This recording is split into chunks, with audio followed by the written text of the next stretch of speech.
नमस्कार एवरीवन, बहुत बहुत स्वागत है हमारी यूट्यूब पे। आशा करता हूँ आप सब अच्छे होंगे। 11:58 है और याद होगा सुबह निफ्टी बैंक में ट्रेड लिया जो टारगेट पे हिट किया, बट स्ट्राइक प्राइस का प्रीमियम ही नहीं बढ़ा। इस रीजन से लॉस में बुक करना पड़ा। मतलब सब कुछ सही होने के बाद, टारगेट डन होने के बाद भी लॉस, सिर्फ प्रीमियम ना बढ़ने की वजह से।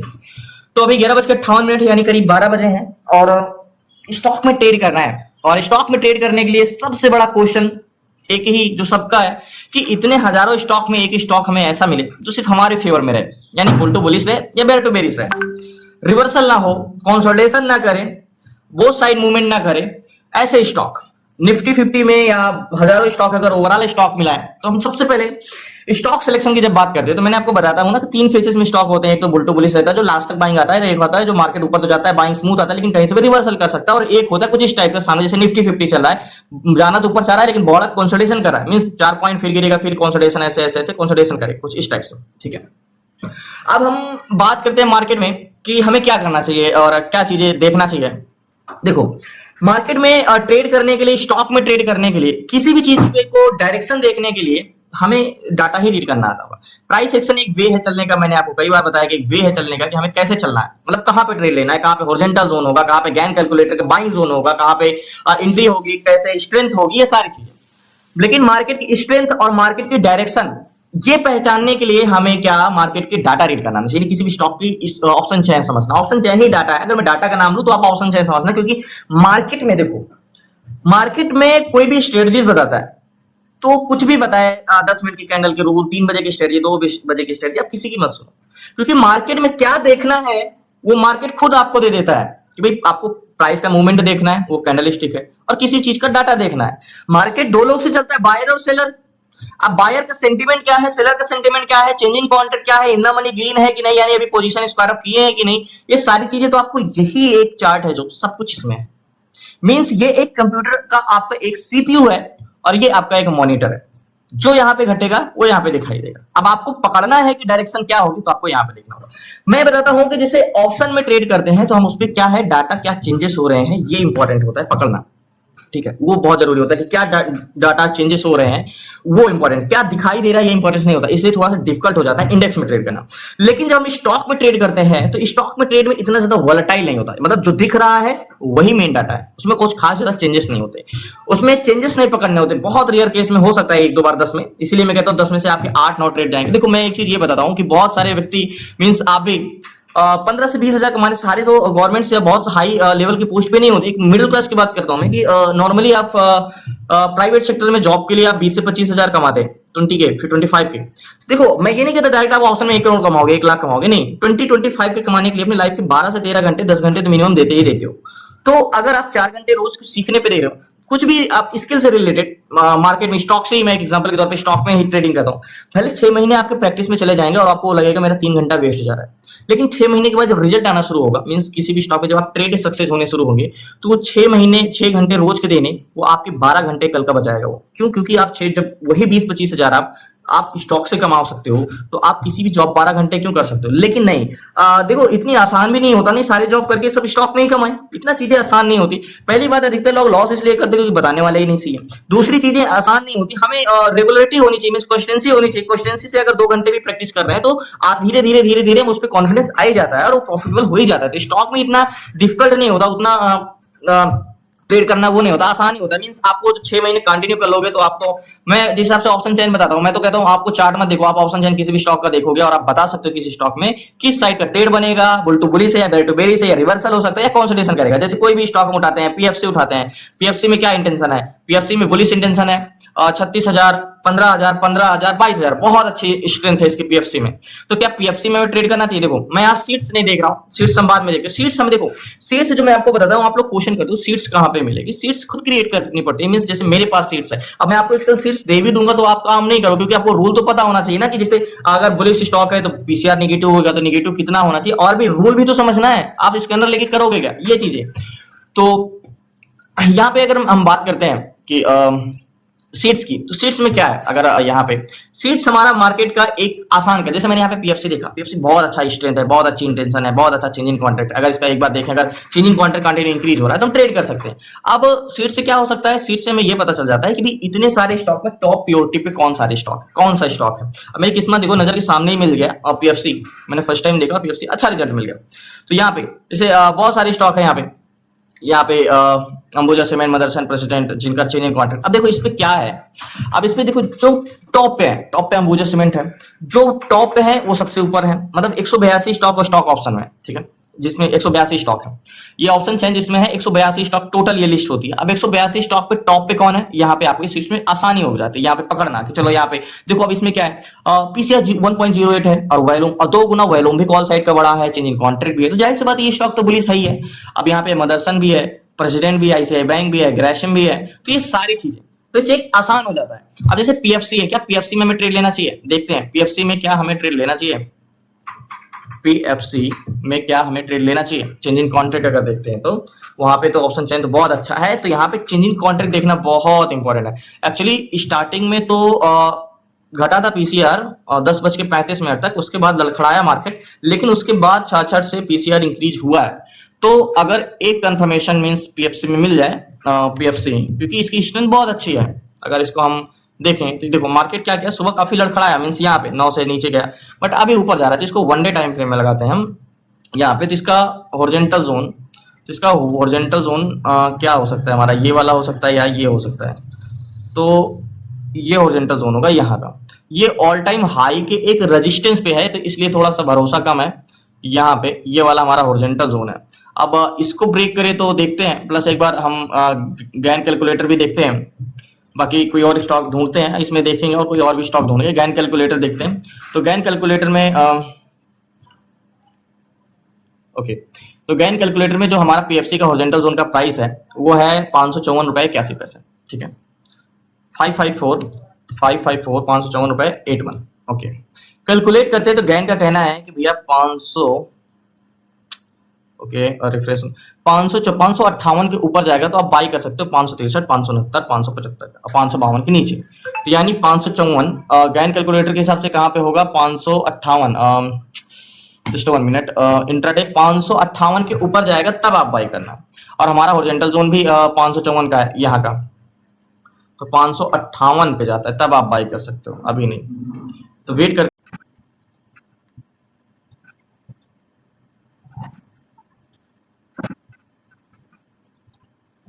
सो फाइनली सीट्स के हिसाब से एक स्टॉक मिला है ऑरो फार्मा, मींस इसको मैंने क्यों चूज किया, इसके पीछे का देखते हैं। यहाँ पे 9 नंबर पे ऑरो फार्मा है। ऑरो फार्मा का स्ट्रेंथ यानी 3 गुना वॉल्यूम काफी है, क्योंकि चेंजिंग क्वांटिटी 2.84 का वॉल्यूम सीपीआर है, और पीसीआर तो 84 का है, तो 84 का अच्छा ही है, और 2.84 का सीपीआर।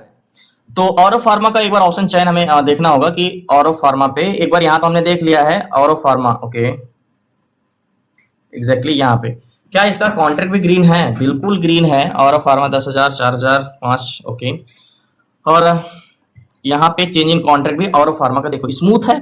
अब और फार्मा का हम एक बार यहाँ पे देखेंगे, और फार्मा ओके, इसको ट्रेड करना चाहिए कि नहीं लास्ट तक बने। तो और फार्मा में स्ट्रेंथ तो बहुत अच्छी है, मींस चेंज इन कॉन्ट्रैक्ट भी अच्छा, लेकिन यहाँ मार्केट निकल चुका है ऊपर काफी, और ये सारे स्टॉक इस समय सबसे बड़ी दिक्कत ट्रेड करने में ये आ रही है कि सब ऑल टाइम हाई पे हैं। तो ऑल टाइम हाई पे जब स्टॉक होते हैं तो फिर वो रिवर्सल होने के चांसेस बहुत होते हैं। तो ये जब मुझे सबसे बेकार लगता है जब market all time high resistance के पास होता है। मार्केट ऊपर निकल चुका है तो हम कर क्या सकते हैं, तो 5 मिनट टाइम फ्रेम में लगाएंगे तो क्या कर सकते हैं, इसको में कोई फिर बॉटम ढूंढते हैं।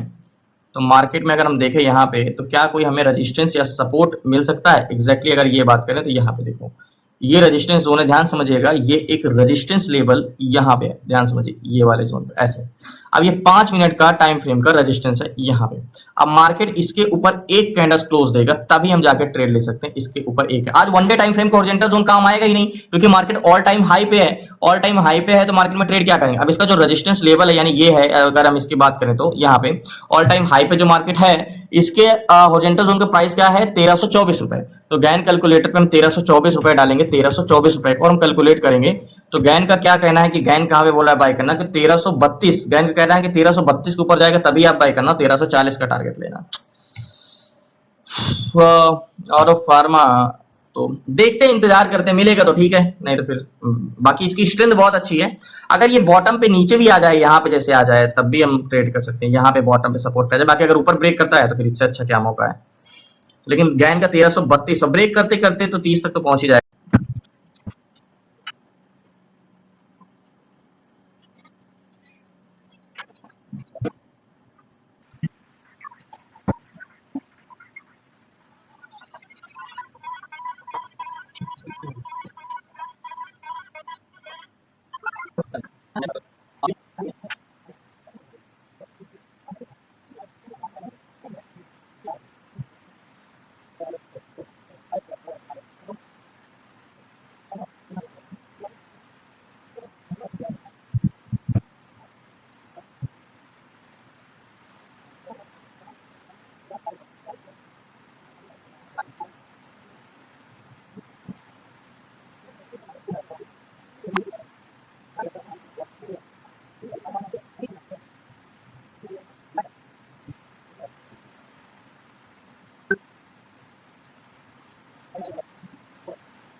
सो फाइनली ऑरो फार्मा ब्रेक करने वाला है, मींस कैंडल्स क्लोज देने वाला है। अब इसमें मैं एक एंट्री बनाता हूं, क्योंकि अब इस पे ट्रेड लेने का समय आ गया, तो लास्ट तक बने रहिए। सो फाइनली ऑरो फार्मा में मैंने टोटल 300 क्वांटिटी ली है और कैंडल्स क्लोज दे दिया है, तो मार्केट में मूवमेंट आना है। अब बात करते हैं टारगेट की। तो गैन कैलकुलेटर का कहना है कि 32 को क्रॉस करेगा तब आप ट्रेड लेना, और 39 का टारगेट लेना। तो अभी तो 26 चला, अभी मतलब गैन कैलकुलेटर के बाइंग जोन में मार्केट नहीं गया है। तो गैन कैलकुलेटर की अगर हम बात करें यहाँ पे, तो याद होगा कि गैन कैलकुलेटर में हमने क्या प्राइस डाला था ऑरो फार्मा का। ऑरो फार्मा का हॉरिजॉन्टल जोन का प्राइस था, ये टोटल 300 क्वांटिटी ली है, मार्केट में स्ट्रेंथ से 1324 रुपए। तो 1324 रुपए कैलकुलेट करते हैं। तो यहाँ पे 39 का टारगेट है, ऑल टाइम हाई पे है। तो ऑल टाइम हाई पे हम ट्रेड टारगेट क्या सिलेक्ट करेंगे यहाँ पे? तो मेरे हिसाब से 39 का है, 32 का टारगेट है यहाँ का, 32 का 26 चल रहा है। तो 300 पॉइंट लिया है मैंने, 32 का टारगेट है, मीन्स 32 ये रुपए ये टारगेट। तो अगर 26 चल रहा है तो कम से कम 6.7 पॉइंट तो मिल ही जाएगा। 39 का टारगेट है यहाँ पे, जस्ट वन लास्ट तक बने रही। सो फाइनली मैंने ट्रेड तो लिए लिया है, बट इसका मुझे टारगेट नहीं समझ में आ रहा है, मैं लूं तो कहाँ का लूं, क्योंकि मैंने बताया ना कि रेजिस्टेंस लेवल जो हमने लगाया इसको तो क्रॉस किया है। अब 28, 29, 32 का गैन का कहना है कि ऑल टाइम हाई पे है। तो ऑल टाइम हाई पे है, तो हम इस पे क्या कर सकते हैं? या तो फिर गैन कैलकुलेटर के हिसाब से 32 पे चला जाता है तो 40 तक हम रुक सकते हैं, क्योंकि मार्केट रेजिस्टेंस को ब्रेक किया है। और आज क्या सर्वर प्रॉब्लम है, कुछ जीरोधा का लग रहा है। या तो फिर हेकेनासी का यहाँ पे यूज कर सकते हैं, तो वेट करते हैं। सो फाइनली देखो, एक चीज ये कर सकते हैं हम, जैसे नेक लाइन के बाहर मींस ब्रेक किया है, तो देखो टारगेट तो मुझे समझ में नहीं आ रहा, क्योंकि गैन कैलकुलेटर के हिसाब से 32 को क्रॉस करेगा तब आपकी एंट्री बनेगी, तो 39 का टारगेट है। अब सिर्फ 32 का तो हम टारगेट लेने से, क्योंकि छोटा टारगेट है 28 मेरे 300 पॉइंट है, तो हम टारगेट पॉइंट तो रखते हैं गैन का कैलकुलेटर के हिसाब से। इंट्राडे में टारगेट पॉइंट 1324 रुपए, एक बार फिर से मैं डाल रहा हूँ, बार बार इरेज हो जा रहा है। 1324 बार बार डाल रहे हैं, तो उसमें गैन कैलकुलेटर का बाइंग आ रहा है कि 1332 को क्रॉस करेगा तो 1340 जाएगा। तो हम ऑरो फार्मा में टारगेट पॉइंट तो 1300 यहाँ का रखता हूँ मैं, 1338 का यहाँ का, ठीक है। बट इस पे एक चीज मैं और यूज करता हूँ, जैसे कि ये वाला 1338 एक्चुअली ब्रेक किया है, तो मैं यहाँ पे एक हेकेनासी यूज करूंगा यहाँ पे। ये तो हेकेनासी वाला मैंने रूल समझाया ना, कि ये मैंने हेकेनासी यूज किया यहाँ पे, कि हेकेनासी जब तक इंटेंशन नहीं देता तब तक मैं होल्ड रखूंगा। या तो वेट करते हैं, देखते हैं। 1328 पे मैंने बाई किया था, यहाँ पे 25 पे मैंने बाई किया था, और अभी 30 चल रहा है, 300 क्वांटिटी है। तो देखते हैं, इंतजार करते हैं, लास्ट तक बने रहिए प्लीज। आपसे रिक्वेस्ट है, नया चैनल को सब्सक्राइब कर लीजिएगा। इसको मैं भी कैंडल्स में ही लगाता हूँ, बट हेकेनासी का हम कंफर्मेशन बीच बीच में लेते रहेंगे। ऑल्टा मींस काफी देर से असेंडिंग चैनल फंसा था, याद होगा यहाँ पे। एक्चुअली इसको भी क्रॉस कर दिया है, तो मूवमेंट तो आना तय है, बट गैन कैलकुलेटर का कहना है कि 40 तक जाएगा अगर 32 को क्रॉस किया। तो क्या 32 तक जा चुका है? देखो 32 पॉइंट, ये मार्केट अभी अभी 33 तक गया है, तो मतलब गैन कैलकुलेटर के हिसाब से तो इस पे एंट्री हो चुकी है। गैन कैलकुलेटर के हिसाब से तो 1332 रुपए 25 पैसे पे आप बाइंग कर सकते थे, बट अब ये 33 पे जाके होके आया है, 33 रुपए पे, यानी गैन कैलकुलेटर से अब हमारी एंट्री हो चुकी है। तो जो 100% थोड़ा सा डाउट था, 50-50 था, 100% श्योर हो गया कि अब तो 100% टारगेट तो देगा ही देगा। लेकिन जब ऑल टाइम हाई पे होता है तो काफी कुछ चीजें चेंजेस होती रहती हैं, तो इंतजार करते हैं। मतलब गैन के कैलकुलेटर के हिसाब से ऑरो फार्मा में अब आप बाइंग कर सकते हो, वो बाइंग जोन में जा चुका है। तो टारगेट पॉइंट 1340 का नहीं रखता, थोड़ा सा पहले का रखा, 38 का रखा है, बट हेकेनासी का भी हम कंफर्मेशन लेते रहेंगे। तो इंतजार करते हैं, 1332.75 चल रहा है ये वाला जोन का, तो इंतजार करते हैं। और फार्मा में मैंने शुरू से ही बताया कि इसकी स्ट्रेंथ, आपको बताया था ना कि इसकी स्ट्रेंथ बहुत अच्छी है। तो इंतजार करते हैं, लास्ट तक बने रहिए प्लीज। नए हैं तो आपसे चैनल रिक्वेस्ट है, चैनल को सब्सक्राइब कर लीजिएगा। देखते हैं क्या होता है।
सो फाइनली लो को टेस्ट किया है और गैन कैलकुलेटर में बाइंग जोन में आया है 33 पे, तो 39 तक तो नहीं, हमारा टारगेट 38 का है, 38.66 का, 40-39 का नहीं है, तो इंतजार कर रहे हैं, अभी काफी समय है, दो भी नहीं।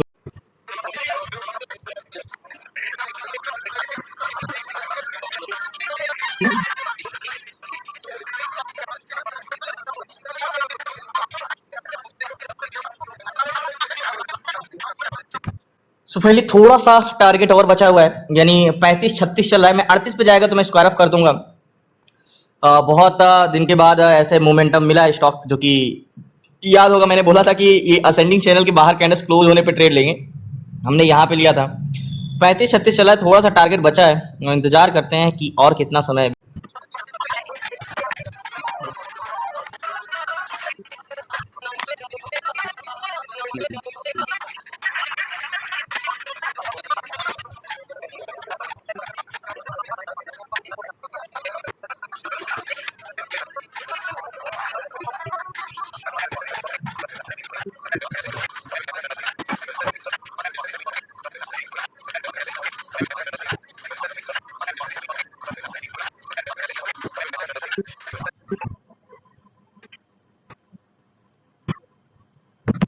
सो फाइनली थोड़ा सा ही टारगेट बच रहा है, जल्दी ही मूवमेंट है, क्योंकि देखो मैं इसलिए रुका हूं, एक्चुअली मैं 36 चल रहा है तो मैं यहाँ पे निकल जाऊंगा 38 पे।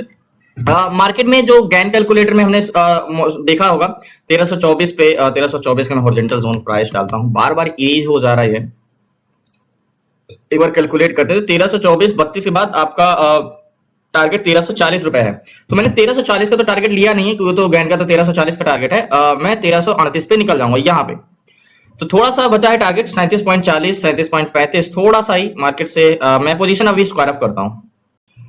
कितना भी होल्ड किया, मार्केट प्राइस बेचा तो 37 रुपए 40 पैसे पे ही बिका, मार्केट प्राइस में बेचा तो 60 पैसे नीचे बिका, जो उसके लिए हम 60 पैसे लेने के लिए इतना देर से वेट कर रहे थे।